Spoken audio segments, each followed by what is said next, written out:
ఉదయాన్నే అమర్ ఆఫీస్కి వెళ్తూ ఉంటాడు. ఇకప్పుడు అది చూసిన ఆరు, అయ్యో ఆయన ఆఫీస్కి వెళ్తున్నట్టున్నారే, ముందు ఆయనకి ఎదురు రావాలి అని చెప్పి, ఆగండి నేను వస్తున్నాను అని చెప్పి ఇక అలా పరిగెత్తుకుంటూ వెళ్ళి జీప్కి ఎదురుగా నిలబడుతుంది.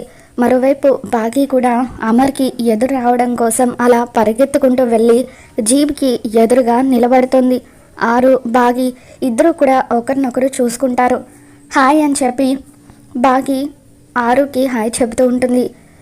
నువ్వేంటక్క ఇక్కడ అని చెప్పి బాగీ ఆరు బాగీని ఇద్దరు కూడా అడుగుతూ ఉంటారు. ఇకప్పుడు ఇద్దరు ఒకేసారి నేను మా ఆయనకి ఎదురొచ్చాను అని చెప్పి అంటూ ఉంటారు. ఇక అలా ఇద్దరు కూడా మా ఆయన కోసం వచ్చాను అంటూ అమర్ వైపు చూపిస్తూ ఉంటే ఇక ఇద్దరు కూడా తిరిగి షాక్ అవుతూ ఒకరినొకరు ఆశ్చర్యంగా చూసుకుంటూ ఉంటారు. మరి అలా మొత్తానికి ఆరు అయితే అమర్కి ఎదురొచ్చి అడ్డంగా బాగీకి దొరికిపోతుంది. మరి ఆరు గురించి బాగీకి నిజం తెలిసిపోతుందా, ఏం జరగబోతుందో మళ్ళీ మన ఛానల్లో తెలుసుకుందాం. వీడియో నచ్చినట్లయితే తప్పకుండా లైక్ చేయండి.